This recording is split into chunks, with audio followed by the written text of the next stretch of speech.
Yeah? Yeah. Hello and welcome to another installment of 9 to 5 Nerds with Robert Swathwood and Katrina Swathwood. Hello. We are continuing to try to get episodes out as often as we can, and I hope that you notice that, and it's we're making an effort to really record. We enjoy doing this, and I wanted to say that we want to kind of get some more episodes in before we start bringing more people on. Is that fair to say? That's fair. Not just friends, but people we've been talking to for a year About coming on. We still need to work out some logistics. Like what? The hows. The hows, the who's. The who's. The whens. Well, we got to get Brian. The whats. We got to get Brian from Skybound on, since we had him on for Comic-Con and we had system malfunctions. No, we had no power. That's a different issue. And he said he would come on, and I have a handful of other people that have said they want to come on. So, he can just airmail me his tiki drinks he has, because those always look amazing. I know, right? Like, he it's always looks like he's drinking delicious things. Like it came from Hawaii. Well, before the pandemic started, he would post more drinks, but I feel like he's posting a lot fewer now. I think he's actually busy, but... Well, I mean, you got to figure the people at Skybound are working... as hard as they can all the time. 5 times harder, because there's less opportunities to get stuff out there. Right. So you have to work as hard as you possibly can. On everything to get stuff out there. That's why we didn't record for 5 whole months. Actually, you know what? I think we had stuff come out in August. So September, October, November, December. 4 months? Yeah. It was still a long time. Yeah. It was too long. But like I said, we had a handful Life's of episodes. Hard. It is. And I hope all you guys out there, guys and gals, I hope all you people out there are doing okay. Our thoughts go out to all the people in Texas right now, because it is awful. A catastrophe. Horrendous. But if you're having a hard time, hopefully popping on one of these episodes or whatever will brighten your day. That sounds so cheesy. Make you think about something else. But no, there was a lot of stuff going on lately in the pop culture universe, and I've been posting all of it, trailers, news articles, and stuff on our Facebook page. It's 9 to 5 Nerds on Facebook, so you can follow us there. But there was an interesting situation that happened with the Last of Us casting for the HBO series. And I had seen an article that said they wanted Mahershala Ali to be Joel, which Ali is great in everything. He's a fantastic actor. He is a fantastic actor, and would have been incredible in that role. And within minutes, I saw that he passed on the role. And I was like, oh, okay, all right. Maybe it's just not his bag. No, and that's fine. I mean, he's going to be Blade in Blade. So that's a big deal. So that's being in the Marvel universe is a big deal. So wait, okay, so this is going to be a series? Yeah. Not a movie. An HBO series, yeah. Okay. So then within a very, very short period of time, I saw that Bella Ramsey is going to play Ellie. If you don't know who she is, she played I can't remember her first name in Game of Thrones. She-Bear? Yeah, the She-Bear. She was a Mormont, right? Yes. She was that character in there. Lorana, right? Wasn't she named after Stark's sister? I can't remember. Your face. But she was really good in that role, and she was far younger then, because that was a couple years ago now. I think she's age appropriate for the role. I mean, she's got to be around 14 years old. Alzan or Elise? I can't read that from that far away. That's Allison. I don't know. She's a She-Bear. And she also does the voice of Hilda on the Hilda TV show for Netflix, which is a really good show. So she was cast as Ellie. And then in a very short period of time, it was revealed that Pedro Pascal. Pedro Pascal? What is his first name? Why am I drawing a blank? Are you having a bad night? Yeah, I'm usually like kind of your bag. I know, I'm usually spot on. Pedro Pascal. Pablo Pascal? Pascal Pablo, Darjin, stepdad Pedro Pascal. Pedro Pascal is going to be Joel. And He's Chilean. is he? Mm-hmm. Jose Pedro Pascal. Okay, that's his first name? Yeah. Okay. It was said Oberyn that Martell. he was cast as Joel. And of course, with the general population not having any sort of imagination and realizing that actors take on different roles, regardless of their race. yes, regardless of the race, immediately said, "Oh, that's not a good casting." Blah blah blah. It's some people, not all people. I think that Pascal, The minority, crazy, is also a phenomenal actor. Yeah, for sure. He's a scene stealer. I mean, from anything you see him in, and he does completely different inflections on anything. Yeah, I'm just thinking off the top of my head with him being in The Mandalorian, being Oberyn Martell, being the bad guy in Wonder Woman, right? Who he was the best part of that movie. They were all different, and even in the Kingsman sequel, which wasn't that good, no, he was the best part. Yeah. And just some of the nuances that he does in The Mandalorian about it, like when he takes his helmet off and his movements are still stiff as if he was wearing the helmet. He's a role actor. Like, he takes on a role. I'm really, really excited about him in that role. And it's like he creates these own characteristics and properties of people for the character. As opposed to like having like his own, because I couldn't tell you like personality wise, it like shining through kind of thing. Like, because when you have a good comedian, their comedic presence will like shine through their role. Yeah. And I don't see him that way. He's very, very different. He's not like a crazy dive into the character where I don't talk to anybody else outside of character. I mean, I don't know how. I mean, I don't know. Everybody has their own methods, obviously. It's just comparing Oberyn Martell to him in The Mandalorian, just how reserved and how quiet and stiff he is in The Mandalorian, which he's not in that suit most of the time. He just does the voice. Right. But those scenes where he does take his helmet off, compared to the swagger that Oberyn Martell has, right? It's so which different. Is so, they're completely opposite ends of the spectrum. I couldn't be happier about that casting. I mean, I'm racking my brain to try to think of somebody that I would like in that role better. I know a lot of people wanted the guy that played Jaime Lannister, Nikolaj Waldorf. I can't. Okay. I'm having a hard time with names today. It's okay. I forgive you. A lot of people wanted him, and I think that would have been excellent. He's a great actor too. I think he would have done well in that. He's a good actor just in the scope of, I mean, I haven't seen him in a lot, but just in the scope of Game of Thrones and the different tones that he brought to that character throughout the story arc. Well, the evolution of the character. How arrogant he was towards the beginning and how careless he was with anybody but his sister to the end. I mean, he had a very big journey. And then there were a lot of people wanting Hugh Jackman because him as Logan just looks like Joel. But that's true. Just because you look like a character doesn't mean you do a good job in that role. I think he's also moved on, like, role-wise. I think he's in Bad Education, and that's why I put that on our list for our HBO Max. What? I said he's in Bad Education, which I put on our HBO Max list to watch. He plays, I believe, a high school principal. Hugh Jackman? Yeah. Really? Yeah.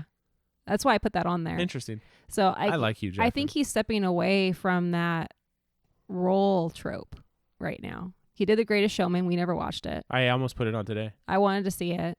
Yeah, I was going through. I think Parker would like that a lot. That's why I almost put it on. So, go ahead. No, I was just saying, I think he's kind of moving away from that type of role right now and kind of doing other things that he really, really wants to do. Which he should. I mean, he's a good actor. He can do more than just action. Right.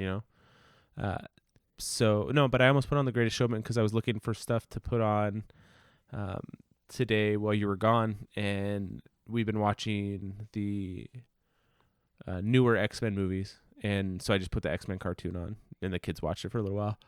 I loved that cartoon when I was a kid. Yeah. Oh yeah, big time. That and the Spider-Man cartoon.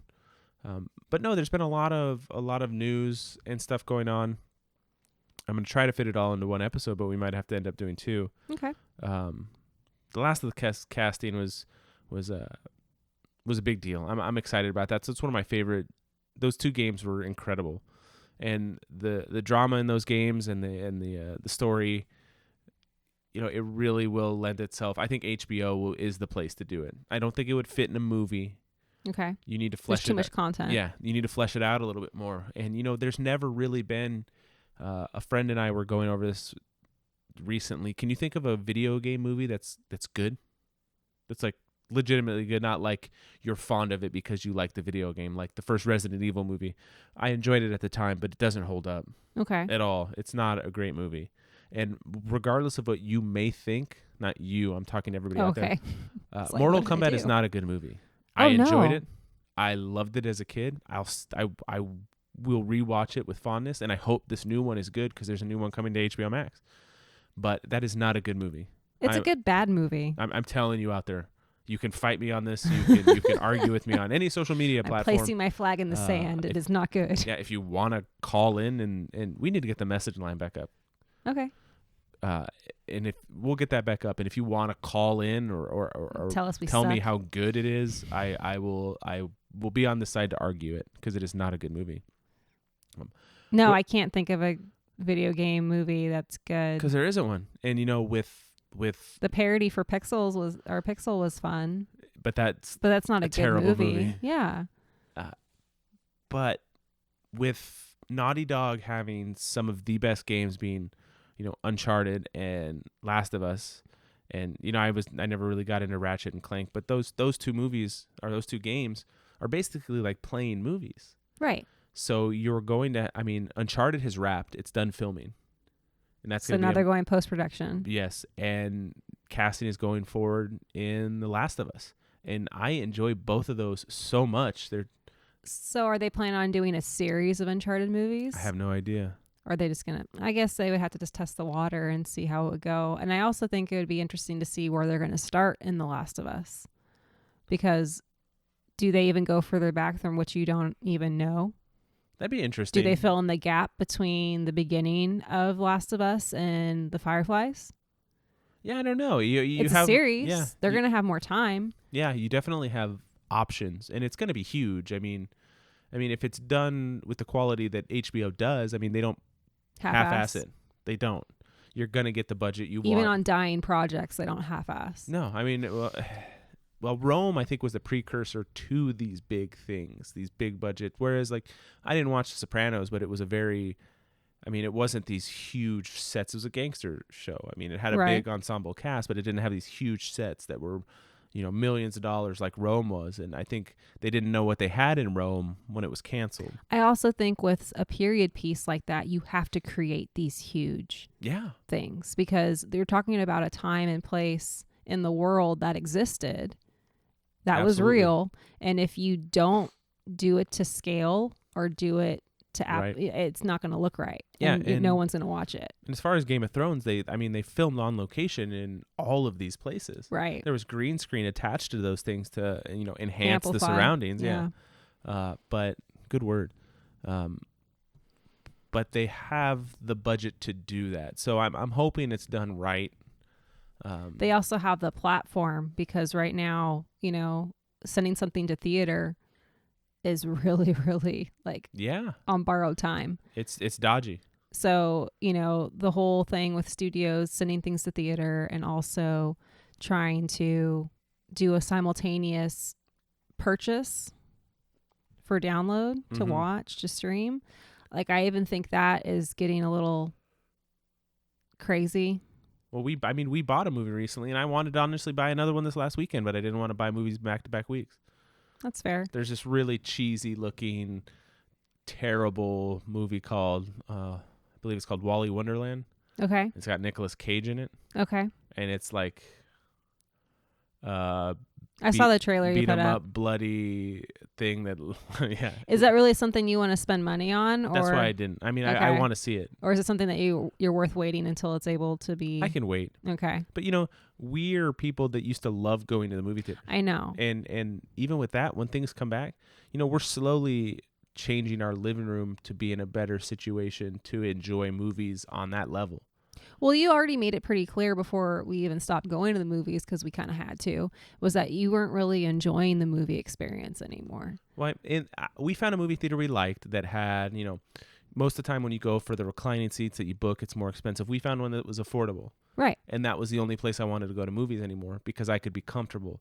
My neck and my back are in such a bad situation now that I can't sit upright for, if it was a short movie, like we were going to a movie with the kids, that'd be fine. But if we're going to like a Lord of the Rings movie, I can't sit for 3 hours upright, like that anymore. I can't. I know. I mean, when we drove out of town, I was having problems with my back. I'm not on here to complain to everybody about how old my 36-year-old body. My 60-year-old back. Yeah, it's a 60-year-old back and a 36-year-old body. It's not good.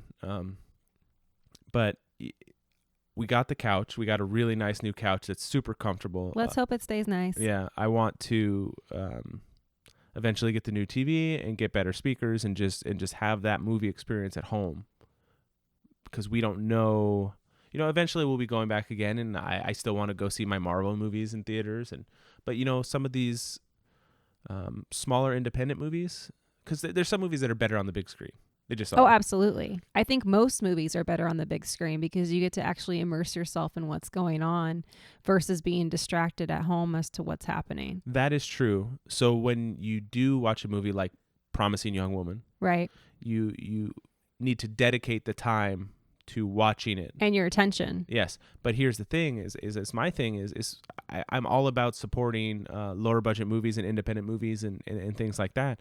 But being offered those at my house when I don't have to find a sitter, I don't have to find a movie theater that's playing it, and I can still support the movie with the $20 or whatever it is to rent it a premium movie at home. And then if wait, what did they say? I couldn't hear that. I can go back. Right. I feel like. I have to pee. I need to pause it. Exactly. For smaller movie experiences like that, I kind of like the idea of being able to watch those at home. I don't blame you. It's nice. I definitely miss going to the theater. That was such a big thing that we did when I was growing up, and that was kind of like and it was fun with escape. The kids. Oh, sure. You didn't like? I loved going to see the Avengers movies with them, and I think Sonic was the last movie we saw in theaters. Yeah. That was a fun movie, and the kids enjoyed it. And Oliver was to a point where he would sit and watch a movie. That's true. It was, it's a bummer that it's gone, and that for most places it's gone, but it'll be back. In one way or another. A lot of studios are holding their big, like Bond and Black Widow and these bigger movies. They're holding their movies. I'm curious how long they're willing to hold. Like at some point, you have to make a decision on at what point in time does it make it worth it just to let it go and sell it to be put on a platform or to put it for premium release. Because... I don't think that they're ever going to make the money they thought that they were going to. I don't really believe that. I think things will be back to somewhat normal, at least to the point where you can go to the movies and stuff. But as using Black Widow as the biggest one, basically, at what point are they so far into the next phase that they should have already shown it by now? That they should have already shown it. That it's going to throw a wrench in things. Eventually they're going to have to. Yeah, they're going to have to release that, especially with WandaVision pushing things forward and going straight into the Falcon and Winter Soldier. Right. Go straight into Loki. You're going to have to release that movie. So, I mean, that's coming one way or another. Like, I'm wondering if they're going to consider delaying some shows pending release of movies. They can't. They're losing too much money. Disney Plus is the only thing that Disney has that's making them revenue money. No, that makes sense. With that said, I kind of wanted to, I wanted to just kind of go by this because it was a big deal for me when I was younger. Netflix wasn't around when I was younger. No, it was not. Netflix has said they want to take down Disney in the animated feature section. Good luck. Well, Disney releases one Disney and one Pixar movie per year. Right.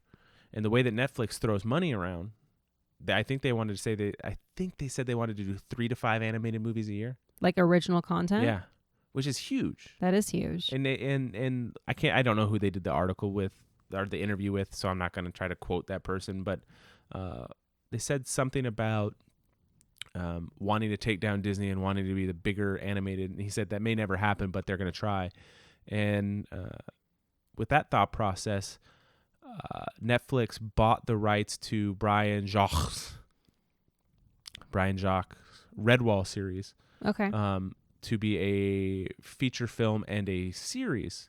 Now, if you're not familiar with the series, it's basically a fantasy book, but they're not people, they're animals. I mean, they're mice and weasels and ferrets and birds and stuff. And forest creatures. Yeah, and it's one of the things that got me into fantasy when I was younger. And I always thought Dragonlance was the first thing that really got me into fantasy, and it's really what took me to the next level. But I read Redwall when I was in 5th or 6th grade. Okay. 6th grade.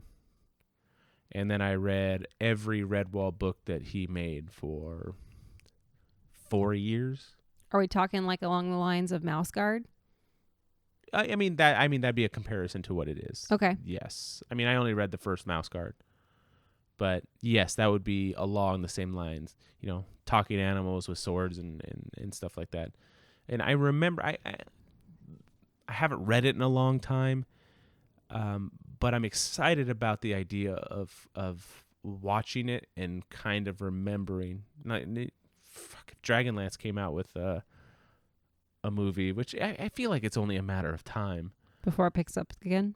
Well, with there being a new Dragonlance series coming out and them having ironed out the details on all these lawsuits and stuff, I feel like it's only a matter of time before Joe Manganiello puts together a big enough group to make a movie. I wonder if they're more wary now that they've just gotten back their property about signing it away. I don't know. I don't know, but I know that Manganiello was in an article recently talking about how it's got the range of heart and drama and action that's in like Star Wars. It does. And it does, and with all these fantasy things being so big right now, Game of Thrones prequel coming out and all these things, why not do a Dragonlance? I say that as I'm... Who does he want to play? I mean, if you had to play somebody, he'd have to play Caramon or Sturm, right? That's what I was thinking. I wasn't thinking Sturm, though. I think that's too short of a part for him to be a part of if he wants to really... elevate that project. If he was coming on to bring a name to it and producing it and financing it, not being around for a super long period of time would be beneficial. That's true. And he can grow a good mustache. But he is a big man, so I mean it'd be a good role. But back to I just wanted to touch base on Redwall because it was so important to me as a kid and kind of shaped what I'd be into for the foreseeable future. I still love fantasy and stuff. I'm pretty excited I think it is going to be geared towards kids, which is great. So right. I'll be able to watch it with the boys. So I'm excited about that coming out. It's something cool that I'm looking forward to. I have no idea what the timeline is at. I don't think they've done any casting. I just think that they bought the rights to his stuff with the intention of doing big things with it. Well, they could always test the waters and see how it does, and then if they want to. I don't think Netflix operates that way. Well, it seems like they throw everything at something, all or nothing. For 3 seasons. For 3 seasons. Well, that's what their contracts are. It's for 3 seasons, and then is it worth it to pay these people? But as far as that goes, voice actors, you're doing voice actors and voice actors make less. Right. Well, because it's significantly less time. Unless There's not it's like on a big screen. Name. Like. Yeah. So I mean, I'm really excited about that. And it's not that far off. I mean, it seems like you hear about something on Netflix and then it's here. Right. What do you think would be better? Do you think with Dragonlance? You think if you're not familiar with Dragonlance, Margaret Weiss and Tracy Hickman did. I mean, they were D&D scenarios that were basically made into stories. And Dragons of Autumn Twilight is the first book, and it follows. I mean, it's Fellowship. Right. It's the beginning of a story. Yeah. But there's so much material there that can be expanded on. Yeah. For sure. And there's such good characters. And I know it doesn't hold up to today's standards of in-depth books and stuff, I still love them, but a lot of people crap on them for being Dated? Yeah.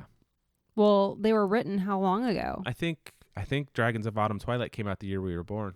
So, yeah, of course it's dated. It's almost 40 years old.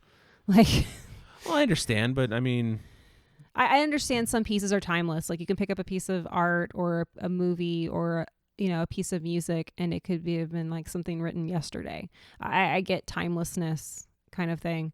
But when you're also talking about a piece of writing that was written, Tolkien, people read Tolkien, they're like, what's this guy doing? Like, he's writing about a whole page on this one thing. Like, that's just how writing was done back then. Same thing with Charles Dickens. There's some period writing that's still good. Yeah. It's just different. November 1984. Okay. Was when the first one came out. So I mean, in comparison to like Lord of the Rings, it's not that old. Right. But yes, But it's almost been 4 decades. Yeah. So. And people still love those characters. Right. Like, you'd have a huge following. Absolutely. So I'm just. I think the second series of books was my favorite. The twins ones? Yeah. Yeah. They were really good. But. And I think if they were going to do a Dragonlance movie, they would have to be very careful on who they cast Raistlin as. I don't even know who you would cast. I mean, it'd almost have to be a no-name person. I don't think so. It just needs to be the right person. You could have it. Well, I mean, I feel like it needs to be kind of a younger person, like in their 20s. I mean, they're in their 20s in the book, but I mean, off the top of my head, kind of a Tom Hiddleston would be good. He's I could see him in that role. He's got very sharp features. He's kind of a gangly guy. Right. I feel like he'd be good, but I don't know. We'd really have to. That'd be fun to break down one of these times. I mean, I know a lot of people out there aren't familiar with it, but it is really, it's such a fun series. I'm almost done with the first book again. I haven't read it in forever. I don't know, 10, 15 years. It's the series I've read the most. I think this will be my 4th time reading through it. I don't think there's a book that I've gone back to. Ever? I started reading Pride and Prejudice and I almost finished it, and then I didn't. And then I went back and read it, and I still didn't finish it. As we talk about this, all the books are by my feet because I found them recently. And I gave one to Parker to read that he doesn't seem interested in. But that's okay. I'm not taking offense. He might just not be there yet. He likes the action parts. He likes when things are happening. He has a hard time getting through the slower story building parts. That's fair. Which is probably just due to his age. Yeah, no, I understand. I didn't take offense. And I told him that. I was like, I'm not going to take offense if you don't like these right now. It's not a big deal. And his interests change so fast. Mm-hmm. Like 1 week he'll be into something and then he'll be totally into something else the next week. I think that's part of discovering yourself. Right. And that's perfectly fine. So I remember we were having some discussion about him reading and what he was reading. And I'm like, are you reading today? Yes. Well, what are you reading? And then he kind of like take a pause to figure out what he was going to say. Yeah. And I was like, just tell me what you're reading. And I was like, I really don't care what you're reading. He likes to say, oh, I want to go buy this book. I want this book. I want this book. And I'm like, okay, well, I've already bought you a couple books. You need to read those first before I go buy you a new book. Yeah, I know. I don't have any problem buying him books to read. He needs to read the book. Like with the video game thing. If you want a new video game, beat a video game. Right. If you want a new book, finish a book. See, I don't even know if the library is open right now, but he has a library card. Mm-hmm. If he really wanted to go read a book, I probably should just give him his library card and tell him he needs to go to the library and rent it. But here's the thing is books that are popular amongst kids now are going to be checked out. Right. But I wonder if anybody's even going there right now. I bet you they are because there's so few things that are open. That's true. But that's a different topic. I have all kinds of stuff I want to talk about, but I'm not in the market of sitting and making 90-minute podcast episodes anymore. No. I want to talk about in the market. In the market. In the what else would you say? Mindset. In the mindset. Like I said, my back hurts most of the time. Maybe I should get a more comfortable chair for when we record. You can do that. Do you want my yoga ball chair? No, that sounds like a catastrophe. Why? It's like a chair. It's got a back on it. Yeah. No. Okay. No. Well, you do some research into a chair that we can store somewhere. That's the problem. I know some other stuff happened. We'll save it for next episode, but I want to talk about the crime scene mystery at Cecil Hotel. Oh, that was good. You think so? I thought so. Okay, well, You didn't like it? We'll discuss that, and maybe it's the fact that I knew a bunch about it and you didn't know anything about it. Okay, that's fair. But how about we just record tomorrow night? We'll do back-to-back episodes. Oh, okay. And we'll talk. I have no plans. Apparently. Did you? Oh, just normal household stuff. Got to cook dinner. Got to put away laundry. Well, we're recording these at night after the kids are asleep. No, I understand that. But like, if my day gets backed up, then my chores get backed up. Well, then you can do them the next day. Of course. Sure. And the next day. And the next day and the next day. No, but we watched that and we started watching the Harley Quinn cartoon on HBO. And I wanted to talk about that. And I got some other stuff I want to talk about, but so I'll leave you guessing for the next episode. But I did want to. Don't move to stop the episode. I didn't do anything. No, I saw you move. Oh my God. I saw you move.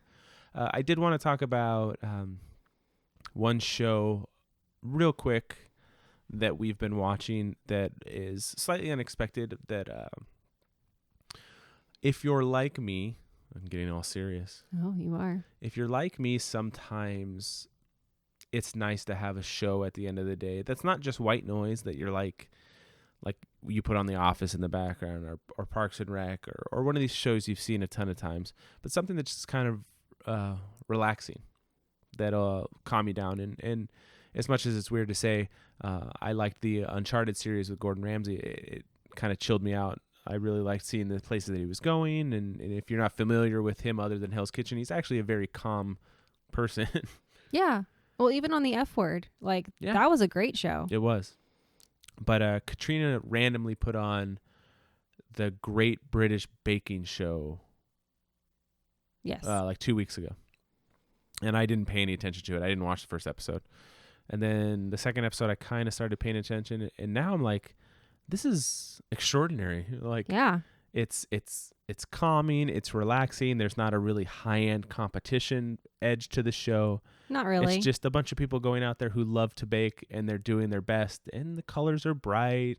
Yeah. And it seems it's outside. I'd say 99% of the time, everybody's really upbeat, even if it's catastrophe. It's a really soothing show that we've watched, on a slow Sunday morning or at night before we go to sleep. And I've really enjoyed it, I find that so funny. Right. I like cooking shows, first of all. Well, yeah. No, I do too. So it wasn't that far-fetched that I like this one, but I like this one in a different way. And it's kind of struck a weird chord. I don't know why. I don't know. Is it because there's no money involved? I didn't know there was no money involved until this last episode. Oh, I didn't either. But they usually, when there's money involved, they'll keep saying that at the beginning of a show, this is for $100,000. Blah blah blah. Yeah. And it was never like that. It was like, today we're making blah blah blah. Well, also, even with the most harsh criticism, it's not that bad. No. Paul, the male judge, is even, he's the most critical, but they always have something positive to say about people.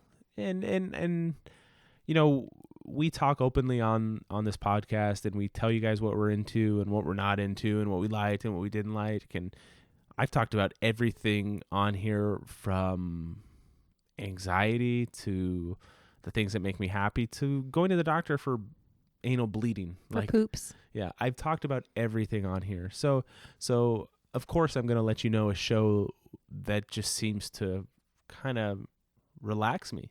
And I really enjoy that show. I know I'm late to the party. Any of you who would enjoy it have probably already watched it. Yeah, no, but what's nice about being late to the party is you have a lot to watch. Oh, there's a huge library. I think there's 10 collections. Yeah. So there's 100 episodes. Yeah, we have a lot to go through. So, I mean, that's what's fun about coming late. That's I kind of came late to Breaking Bad. I started Game of Thrones from the first episode. So it's very seldom that we get to binge something, Right. And there is stuff to be said about that, but I'm going to touch on this and then we'll end the episode. There's a lot of people complaining about WandaVision that it's dragging. And I don't feel that at all. I feel like people aren't used to watching shows anymore week to week. I agree. Binging is a thing. Like, people will just sit down and watch something. Like, I watched a documentary series that was super long, I think, in one night. And it was like content overload. Like, I couldn't stop watching it. And it was like an addiction. Like, it was like 4:00 in the morning before I finished. And I was like, I have to wake up in a couple hours. My kids are going to be awake. When did I do that? It was when I watched that one documentary that we will not talk about because of your problems with little kids. Okay. So that's as far as I don't hate little kids. I don't you like can't watching watch stuff things like that with kids. But no, now I forgot what I was talking about. Oh, WandaVision. I've really enjoyed the speed and the questioning and the discussion that the boys have too. Like that part. Oh, what's gonna happen? Who's the they're crazy about it, which is I find so interesting. Oliver rewatched a couple episodes today. I know, and he obsessive watches too. Yeah. Like, when he watches things, he will watch the same thing over. Like, the Halloween episode was on all day. Okay. That's what they wanted to watch in the morning when they got to eat breakfast. And it got to be such a problem that I had to turn the TV off because they were not getting ready. And, they were talking about their costumes. And, Parker's really into like pop researching right now, which is driving me fucking crazy. Like, it's all he talks about. I understand. Like, let him be passionate about it. And I've tried to be like, okay, yeah, cool. I figured it's just one of those waves that he's going through. Yeah. But no, like, I'm really enjoying the series. I have a lot of questions. Yeah. I feel like it's been a snowball. Like, it's just building. Started small and it's building and building and building and building towards something. And I think that's a sign of a good show. Like, I've really enjoyed watching it and watching the tense moments and the different things that are happening. I want to watch another episodes because we talked WandaVision for 2 weeks. I know. So I want to stop it here. To. Yeah, because we're watching it in real time. We're talking about it with you all as it's happening. Well, I think also people have a hard time following a main story along with other stories revolving around it at the same timeline. Okay. So, like, when I watch the X-Files, there's a main storyline, but there's also all these little other tiny stories falling into that timeline of the main story. And I think a lot of people don't want to have to, to differentiate between this storyline and jumping back and forth and, oh, what's this person doing over there? It's kind of like when you watch the movies, like when you do Infinity War or something like that. There's so much going on that you have to watch it and rewatch it. Well, how does this one connect? Or where does this go? Or I didn't catch that this time. That's... Yeah. Especially with something like this that has as many little nods in it. And nuances. Yeah. But no, it was... We don't want to get too much into it. No, we won't. But yeah, that'll be this episode, and we will be back very soon. We will record another episode. If I just wanted to say that if you hear a lot of ums and likes and blah blah blah blah blah, that's because we're not editing the episodes anymore. I want to get as many out to all of you as quickly as possible, and I feel like we're not really. I'd rather get them out quickly. There might be a time where I come and I have to start editing again, but that's not right now. We're just throwing these out there to all of you. Are you retiring your Ruxin card? My Ruxin card, what's that? Like tinkering? Yeah, and I don't want to keep tinkering, so but yeah, that'll be this installment. We'll be back real short, and we'll talk to you tomorrow. Ta-ta.